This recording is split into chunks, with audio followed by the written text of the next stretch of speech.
Guys, magandang hapon. Dito tayo ngayon sa papasok ng Skyway Plaza ng Plaza Dilaw. So ito yung ramp niya. Papunta tayo ng MCX at ito yung pinaka best way papunta ng MCX. So pag akyat dito, nandito na yung toll nila, toll booth. At karamihan ng mga sasakyan ngayon naka-RFID na. Bagamat may nakalagay pa dito na nakalagay no RFID, pero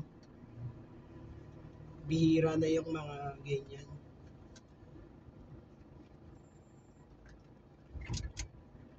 So maganda kapag may RFID, kapag na-read ng reader nila, aangat agad yung barrier. So tuloy-tuloy tayo.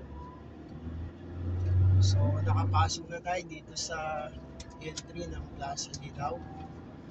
Sakop to ng Paco, Manila. So yung susunod na exit nito, Buendia. Kung mag-exit kayo ng Buendia, dapat nandito lang kayo sa right side.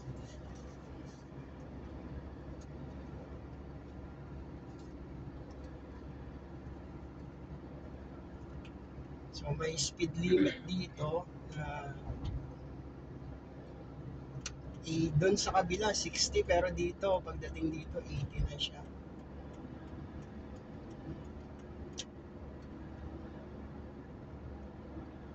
So yan sa right side niya, exit yan ng Buendia, Makati.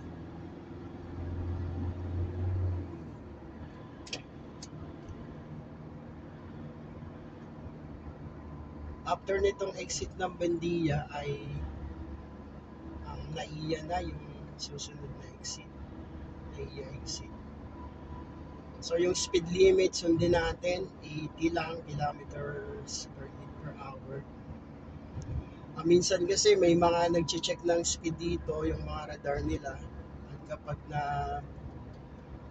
violate ay meron silang mga enforcer na humaharang para i-hold yung mga violators ng speed limit. Siyempre may bayad yun. Kaya hanggat maaari sundin natin yung sinasabi ng kanilang patakaran.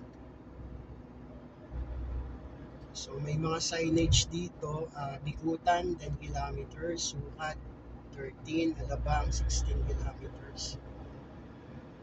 So yan yung mga distance na dadaanan kapag chinek natin yung distance. Nakalagay naman dyan sa kanila, naka-signage.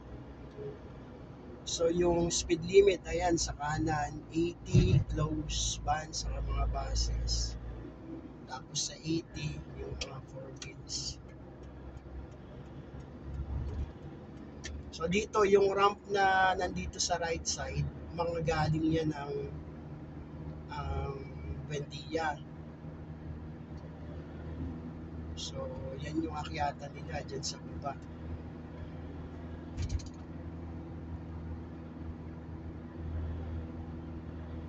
Tapos sa susunod na ramp nito, meron ding entry yung galing namang Makati dito sa Amorsolo sa left side. Kung mapapansin nyo, may flyover dito sa bandang taas. So yan yung mga galing ng Amorsolo, Makati para maka-entry sila ng Skyway. So ayan yung pababa ng daanan nila na yan. So galing Amorsolo, Makati yan.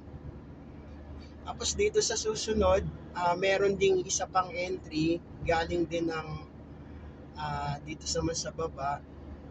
Ang entry naman yan yung Magallanes. Dati merong gasoline station dyan sa Magallanes, pero ngayon ay close na. So may iba ng gagawin doon sa place na yun.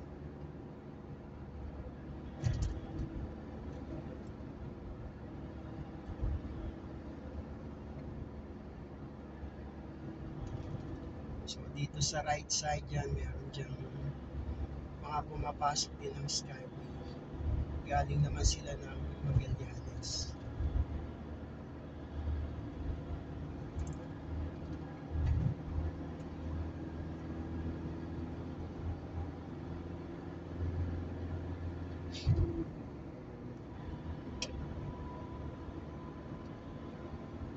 So yung ating destination ay sa MCX. Ang RFID ng MCX, kung hindi ako nagkakamali, ay sa ano siya, sa Easy Trip.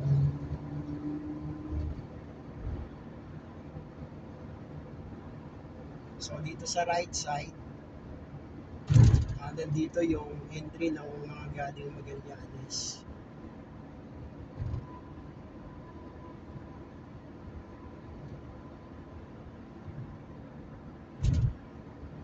Magandang dumaan dito, lalo na kung hindi pa volume yung mga sasakyan. Pero minsan, kahit na dito tayo dumadaan, kapag volume na yung mga sasakyan, nakakaranas na rin ng traffic. Pero sa ganitong mga oras, maluwag-luwag pa naman siya. Ito yung sinasabi ko guys na entry ng pagpasok ng Skyway na galing Magallanes. Ito sa right side. Tapos sa bandang unahan yan, entry na papuntang toll plaza ng NAIA Terminal, yung sa right side na yan.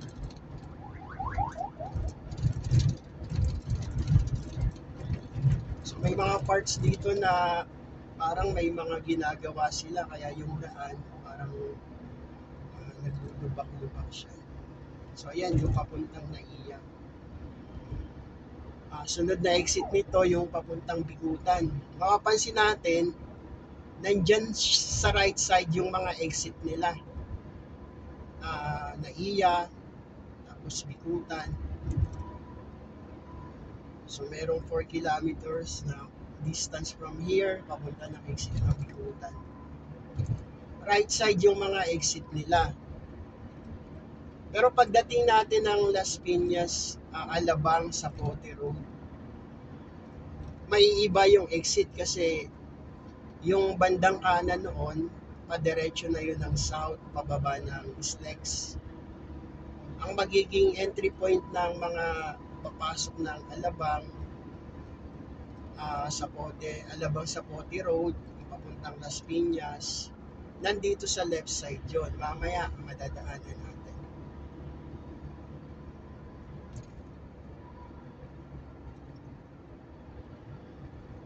So ito, medyo maganda yung flow ng takbo ng mga sasakyan ngayon. Kung meron kayong nakukuhang magandang tips, pwede kayong kung maaari mag-comments po kayo. Kung may mga tanong kayo, pwede nyo i-comments yung mga tanong nyo at sagutin po natin. So ito yung kagandahan po ng Skyway. So malapit na yung Bigutan exit. At sabi ko nga, nasa right side din siya. 2 kilometers. Doña Soledad Avenue, yung bababaan ng Bigutan exit. Tapos nandito yung SM Bigutan sa bandang right side din niya.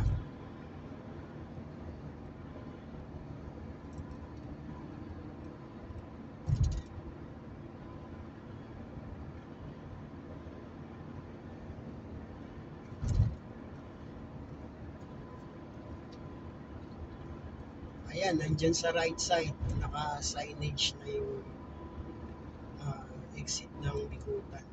So mapapansin natin, laging may paalaala ang speed limit. 80 yung nasa taas, tapos yung nasa baba ay 60.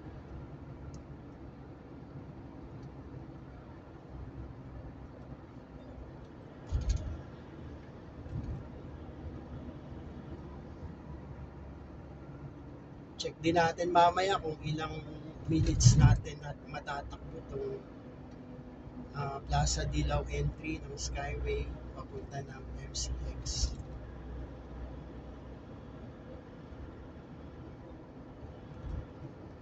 So ito yung exit ng Bikutan sa right side na yan.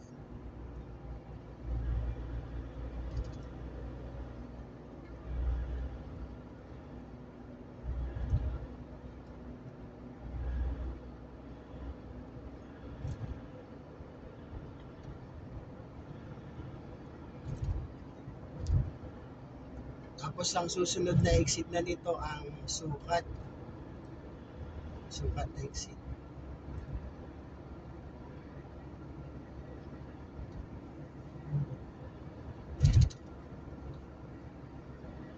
So gawi lang tayo bandang gitna.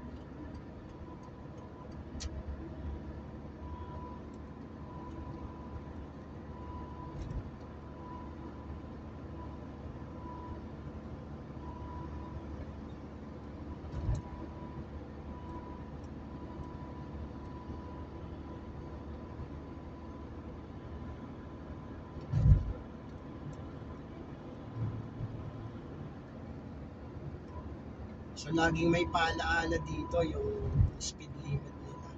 Pero pagbaba natin ng SLEX, ang nakalagay na doon ay 100 kilometers per hour na. Dito lang sa Skyway yung 80, yung maximum speed.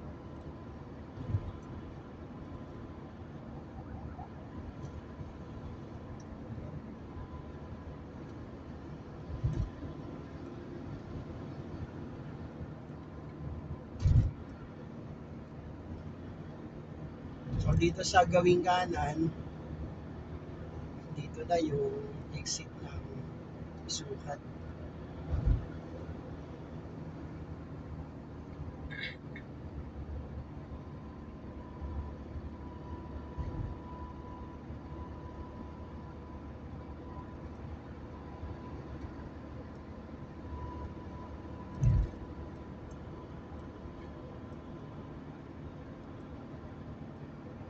After nitong Sukat exit na to, habang binabaybay natin tong Skyway, makikita na natin yung nabanggit ko kanina na may pagkakaiba yung exit ng Bikutan, ng Sukat, ng Naiya. Kasi right side sila lahat. Pero yung Alabang Zapote Las Piñas Road, nasa gawing kaliwa naman siya. Tapos yung gawing kanan niya, yun yung padiretso ng south, papunta ng Laguna, ng Batangas, Quezon, mga province ng south. So yun yung diretsong daan mamaya. So ito na yung Sukat exit sa kanan. So, diretso pa rin tayo since papunta tayo ng MCX. Ang MCX, ang unang exit naman ng SLEX na madadaanan natin kung galing tayo dito sa Skyway.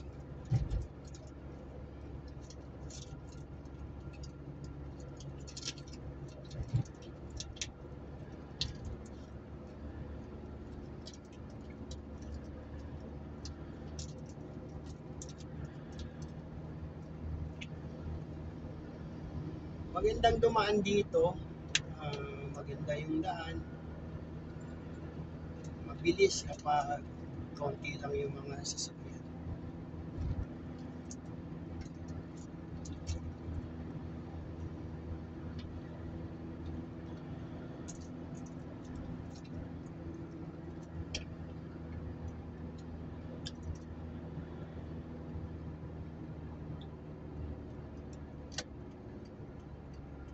So gagawin tayo sa kanan.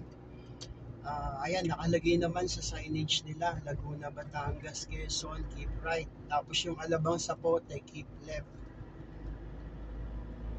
So gawing kanan tayo. So kung meron kayong mga nais na i-share ninyo tungkol sa experience nyo ng travel, meron kayong mga tanong halimbawa at alam natin, pwede nating masagot. So, ito na yung sabi ko kanina, yung left side na yan na exit na yan ng Alabang sa Cote Road, papuntang Las Piñas din. So, nasa left siya. So, dito po nagkaiba kasi ito namang right side niya, kadiretso na ito ng south.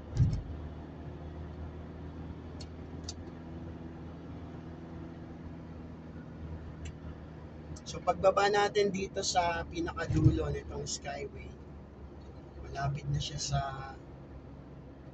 isang gasoline station. Kung hindi ako nagkakamali, Shell gasoline station. Tapos after nung Shell gasoline station, nandun na yung way naman papunta ng MCX. Dito sa Skyway, ang ginagamit na RFID ay auto-sweep. Kahit sa Slex, auto-sweep din siya. May mga expressway na ang gumagamit ng auto-sweep, kagaya doon sa merong sa parting norte, after ng SCTEX, meron dong nagtaka ako kasi akala ko doon ay puro easy trip, pero nung minsang napunta kami doon, dalawa din pala ang RFID doon, isang easy trip at saka isang auto sweep. Parang dito din kasi itong MCX, ang company naman niya na ginagamit dito na RFID ay easy trip. Kung hindi ako nagkakamali, easy trip yan. Tapos doon sa Calax, ang ginagamit din, kung hindi ako nagkakamali, ay easy trip din. Pero habang binabaybay natin tong Slex, ito ay auto sweep yung RFID dito. So malapit na tayo sa dulo nitong Skyway southbound.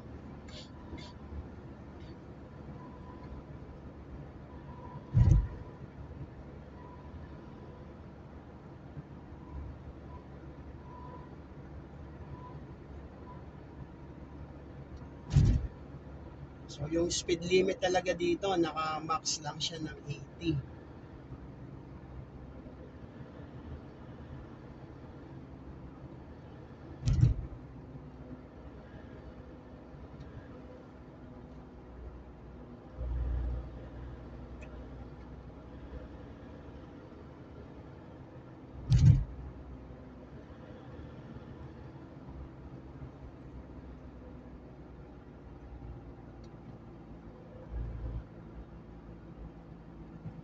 Kapag ganitong may mga ambulance na nakakasabay tayo, bibigyan natin sila. Priority sila. So ito, thank you for using this Lex Elevated Extension. Ano yung naka-signage dito. So, pasok na tayo dito sa Slex. Ang speed limit na dito ay 100 kilometers per hour.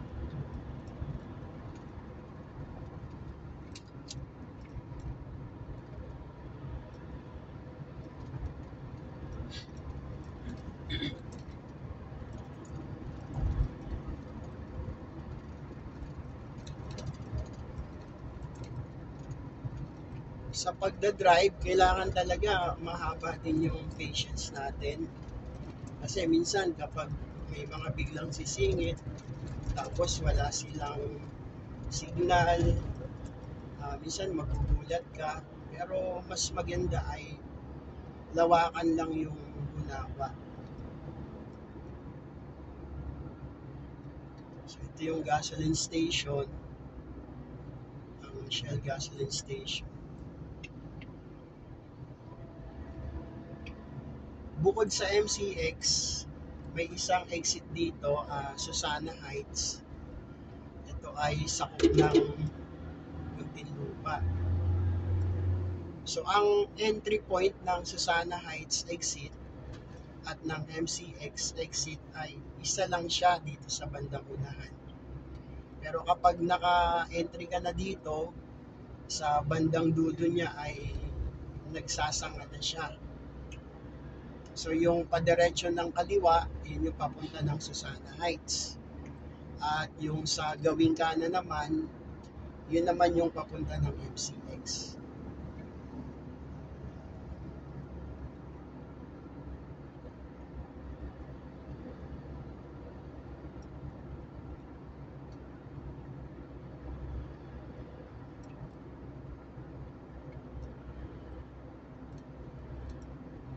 Okay, ito na yung entry point ng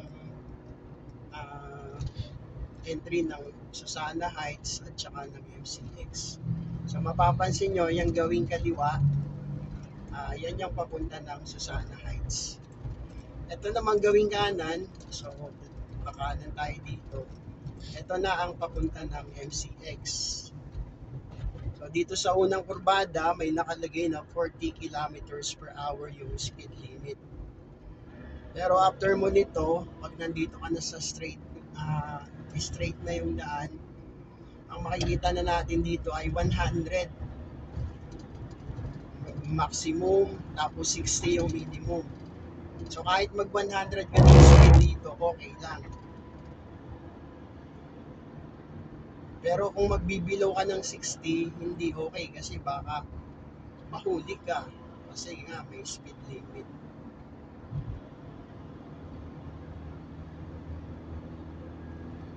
So malapit na tayo sa ating destination. At tingnan natin ilang minutes yung nagawa nating travel. So yung mga time travel nagkakaiba-iba kasi depende nga sa volume ng sasakyan. Pag matraffic, syempre madadagdagan yung time ng travel. Pero kapag maluwag naman, mabilis at maganda yung takbo. So, parang konting time lang yung nagagamit.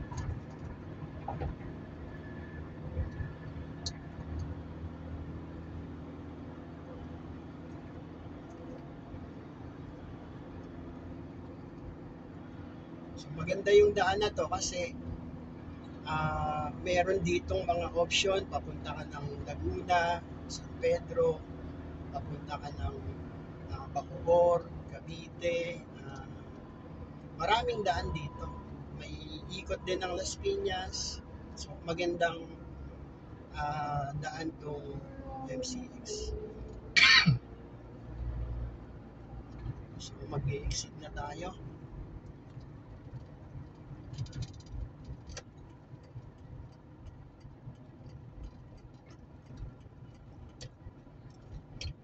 Okay. Nandito na tayo sa MCX. So yung bayad dito ay 205. Pagpasok dito galing dun sa Skyway. So maraming salamat guys. Ilang minutes tayo? So yan yung tinakbo natin. Hindi ko nakita yung time natin. Hanggang sa muli, maraming salamat. Pagpalain tayo ng Panginoon. God bless.